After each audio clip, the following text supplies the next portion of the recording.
Hi weavers, welcome to our channel just imagine novels. ఈరోజు మన కథ వంశీమోహన, ఎపిసోడ్ 52. సాగర్ మనసు ఎంత పెయిన్లో ఉందంటే మగాడేడిస్తే చూసిన వాళ్ళు చులకన చేస్తారనే మనుషులు చుట్టూ ఉన్నా పట్టించుకోలేదు. ఒక్కసారి తన ప్రాణమైన శుభ తన కళ్ళ ముందుకు తనని మనసారా హత్తుకుని తన బాధ బెంగంతా తీరేలా ఏడవాలని ఉంది. తనని వదిలి వెళ్ళొద్దని ఆమె కాళ్ళు పట్టుకుని క్షమాపణ చెప్పి క్షణం కూడా వదలకుండా చేసుకోవాలనుంది.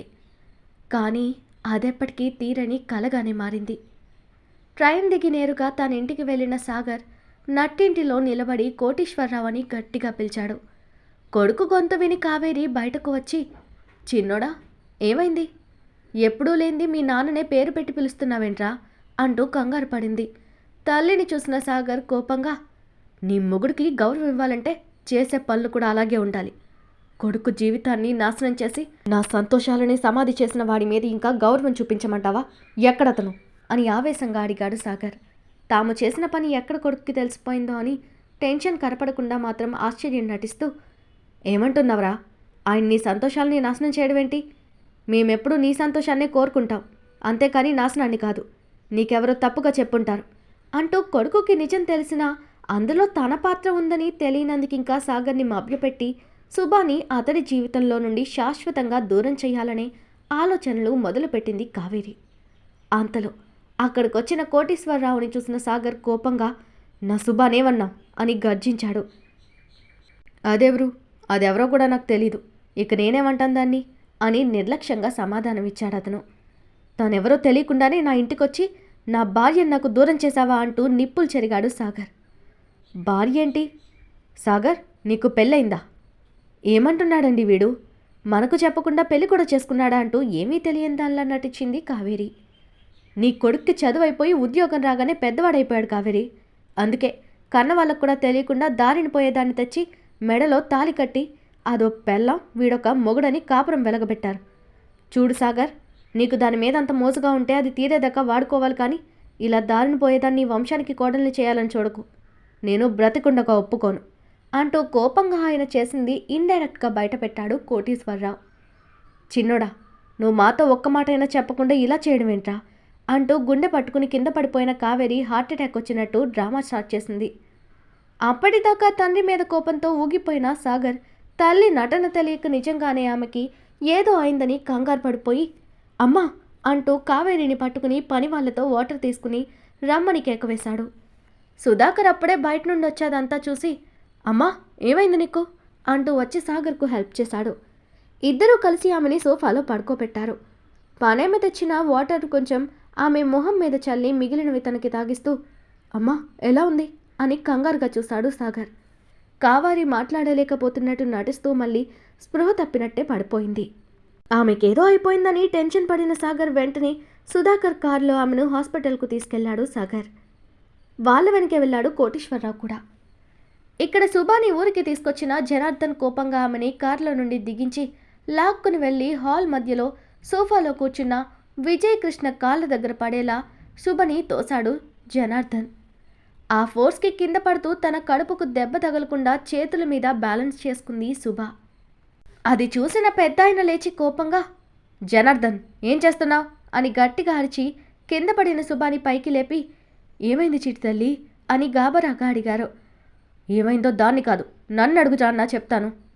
నీ కూతురు మన పరువు తీసేలా ఎవరితోనో తిరిగి మన వంశానికి మాయని మచ్చ తెచ్చింది. పెళ్లి చేద్దామంటే టైం కావాలని అడిగింది. వాడెవరితోనో కొలకడానికేనా? అంత ఆగలేకపోయావా అని హేళనగా మాట్లాడాడు జనార్దన్. జనార్దన్ చెల్లెలతో ఏంటా మాటలు అంటూ కోపంగా అరిచాడు విజయకృష్ణ. జయంతి అక్కడికి వస్తూ, వాడనే మాటలే మాత్రమే మీకు కనపడుతున్నాయా? అది చేసేది కనపడలేదా అంటూ ఉరిమి చూసింది. అసలేం చేసిందని తనను అలా అంటున్నారు? జరిగింది చెప్పకుండా పనికి మాలిన మాటలంటే ఏమనాలి మిమ్మల్ని అని విసుగ్గా అరిచాడు పెద్ద ఆయన. నొంగిలా ఉంటూ ఏం వెలగబెట్టిందో నీ ముద్దులు కూతుర్ని అడుగు అంది వెటకారంగా జయంతి. ఏంటమ్మా వాళ్ళనేది? నువ్వు తప్పు చేశావంటుంటే అలా ఏడుస్తావేంటి అని సుభాని ఓరడిస్తూ అడిగారాయన. పెదనాన్న ప్లీజ్ నన్నేమీ అడగొద్దు, వదిలేయండి, నేను వెళ్ళిపోతాను, నన్ను పంపించేయండి. నేను మీ పేరు కూడా ఎక్కడ చెప్పను. నా బ్రతికేదో నేను బ్రతుకుతాను. నేనే తప్పు చేయలేదని చెప్పగలను. కానీ ఇలా మీ మధ్య మాటలు పడుతూ ఉండలేనంటూ స్థిరంగా చెప్పింది శుభ.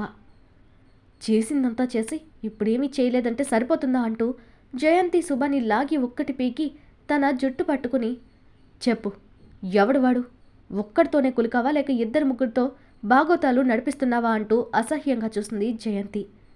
పెద్దమ్మ ప్లీజ్, పెద్దదానివే ఉండి ఇలా మాట్లాడుకు, నేనేం తప్పు చేయలేదు అని కన్నీళ్లతో చెప్తున్న శుభ మాటలకి జయంతి మరోసారి శుభని కొట్టి, నువ్వే తప్పు చేయకపోతే నీకు కడుపులో బిడ్డ ఎలా వచ్చిందే? చదువుకోమని కాలేజీకి పంపితే నీకు ప్రేమ కావాల్సి వచ్చిందా? అదేదో ముందే చెప్తే నా మేనల్లుడితో ఆ పెళ్ళేదో జరిపించేదాన్ని కదా. ఇలా అడ్డమైన తిరుగుళ్ళు తిరిగి నలుగురిలో మా పరువు పోగొట్టాలనే స్థితికి పోయావా అంటూ ఈసడించుకుంది జయంతిదేవి. పెద్దాయన షాక్ అవుతూ, జయ, ఏం మాట్లాడుతున్నా? తను కడుపుతో ఉండడమేంటి అన్నాడు అయోమయంగా.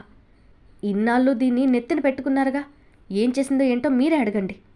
దాన్ని దండించడానికి నేనేదైనా అంటే తల్లిదండ్రులు లేని పిల్ల అని తెగ జాలి ప్రేమ చూపిస్తూ మాకు మాట్లాడే అవకాశం కూడా ఇచ్చేవారు కాదు కదా. ఇప్పుడు తెలిసిందా ముందు నుండి నేనెందుకు దాన్ని అదుపు చేయాలని చూశానో? ఇప్పుడు ఏం చెప్తారో ఏం చేస్తారో మీరే చేయండని భర్తని సాధిస్తూ శుభని కోపంగా చూసింది జయంతి. ఆయన షాక్ అవుతూ, అమ్మా శుభ, మీ పెద్దమ్మ చెప్పింది నిజమా?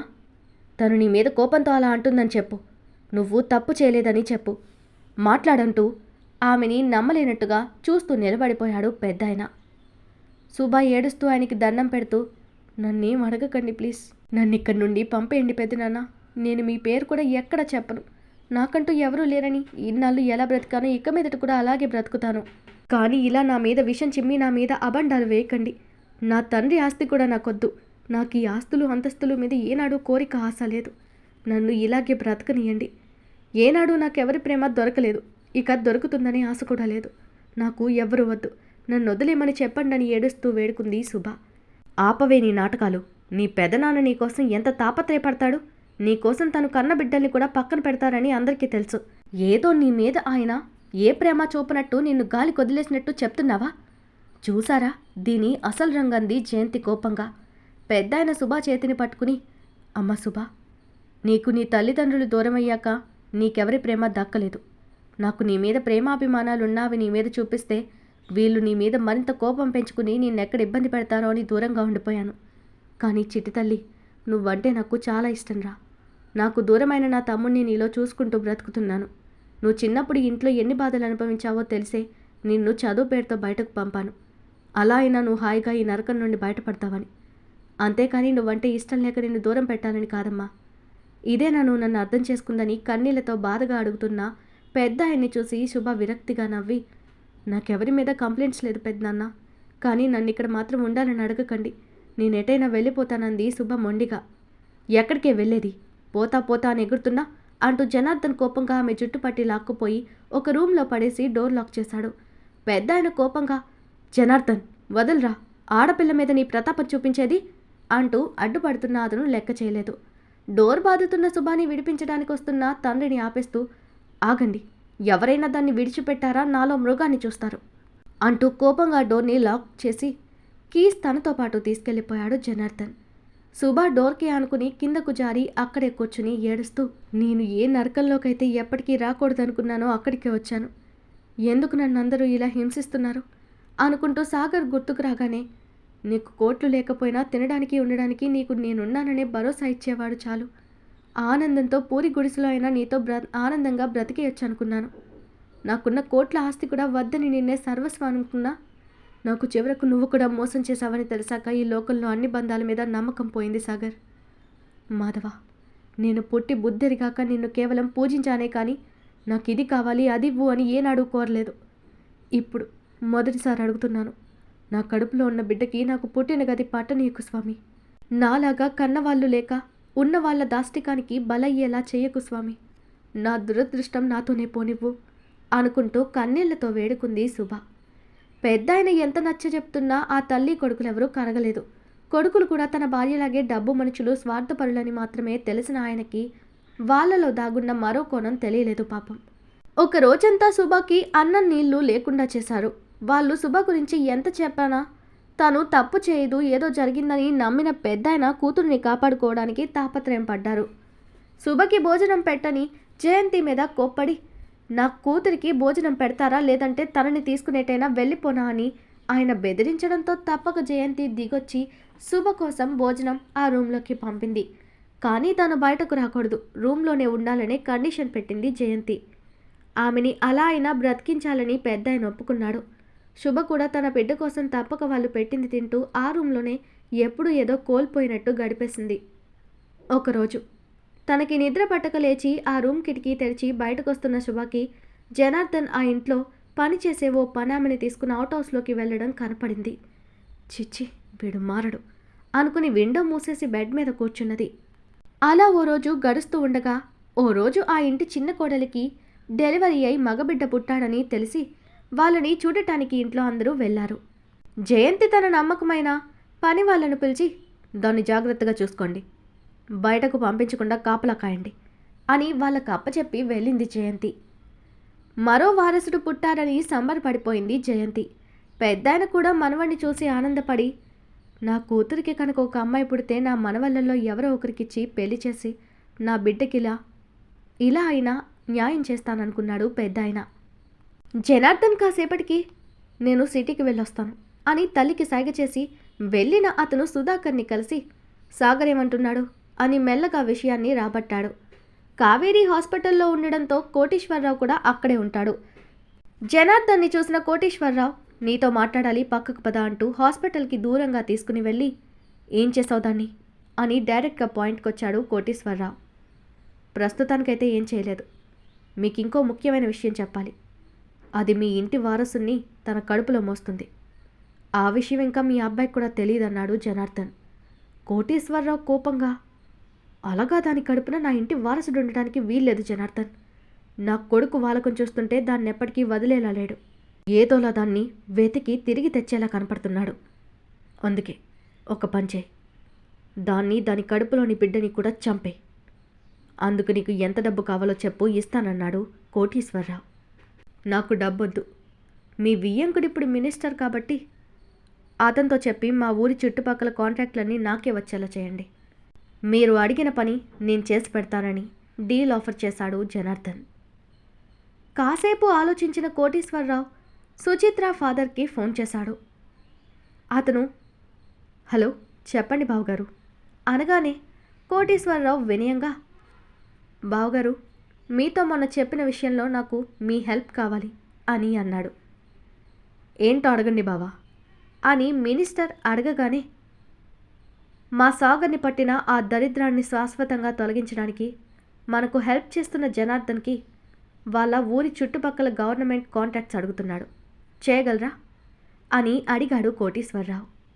దానిదేముంది, చేస్తాను, కానీ నాకు మీరు కూడా ఒక ఫేవర్ చేయాలని తన కండిషన్ చెప్పాడు మినిస్టర్. కోటీశ్వరరావు ఆనందంగా, మీరు అడిగింది నాకు ఇష్టమే బావగారు అని అలా జనార్దన్కి డీల్ ఇచ్చాడు కోటీశ్వరరావు. జనార్దన్ ఆనందంగా శుభాని చంపడానికని రెడీ అయ్యాడు. కానీ తన తండ్రి లేని టైం చూసి తనని చంపడానికి ప్లాన్ చేసుకున్నాడు. శుభకి భారంగా రోజులు గడుస్తున్నాయి. ఇప్పుడు ఆమెకి 4వ నెల. ఒకరోజు జనార్దన్ డోర్ తీసుకుని లోపలకు వెళ్ళి నిద్రపోతున్న శుభ పక్కన కూర్చున్నాడు.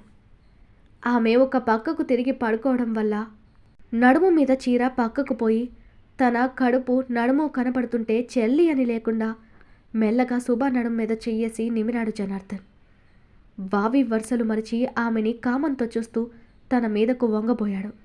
శుభకి నిద్రలో ఎవరో తనని టచ్ చేసినట్టు అనీజీగా అనిపించి టక్కున కళ్ళు తెరిచింది. తనకి చాలా దగ్గరగా తన మీద కోరికతో చూస్తున్న జనార్దన్ని చూడగానే కెవ్వున ఆర్చి వాడిని తోసేసింది. డ్రింక్ చేసిన జనార్దన్ నిలువరించుకోలేక కింద పడ్డాడు. శుభ భయంగా పైకి లేచి మంచానికి అటువైపు వెళ్ళి నిలబడి, ఏం చేస్తున్నావు అని కోపంగా అడిగింది. జనార్దన్ నింపాదిగా లేచి నిలబడి బట్టలు దులుపుకుంటూ వంకరగా నవ్వి, నేనేం చేయాలనుకున్నానో నీకు తెలీదా అన్నాడు. ఛీ, అసలు నువ్వు మనిషివేనా? నీకు వావి వరుస లేదా? చిన్నప్పుడంటే తెలియని తనమని సరిపెట్టుకున్నాను. నేనే మీ అందరికీ దూరంగా వెళ్ళిపోయాను. ఇప్పుడు నీకు పెళ్ళయింది, ఓ బిడ్డ పుట్టాడు, ఇప్పటికీ నీ బుద్ధి మారలేదు. నీకు చెల్లి ఆ విషయం కూడా నీకు గుర్తులేదా అంటూ శుభ కన్నీళ్లతో అతడి వైపు అసహ్యంగా చూసింది. జనార్దన్ అదే వంకర దృష్టితో చూస్తూ, వరుసలు చూడ్డానికి నువ్వేమైనా నా అమ్మ అబ్బకు పుట్టావా? మనమేం ఒక తల్లి బిడ్డలం కాదే అన్న చెల్లి అని ప్రేమలు కలిపోవడానికి. ఎటు నీ బ్రతుకు మూడుగా బారిపోయింది. నీ అందాన్ని వేస్ట్ కానివ్వకుండా నేనైనా సుఖపడదామంటే పాపం నేరం అంటూ సూక్తులు చెప్తున్నా. చూడు, నేను చెప్పినట్టు విన్నావా? నీకే కష్టం రాకుండా నీకు కావాల్సినవి చూసుకుంటాను. మా అమ్మతో చెప్పి నేను ఈ ఇంట్లో మాతో పాటే ఫ్రీగా ఉండేలా చేస్తాను. నువ్వు నాతో పడుకున్నా ఎవ్వరికీ అనుమానం రాదు అంటూ ఆమెకు దగ్గరగా రాబోయాడు జనార్దన్.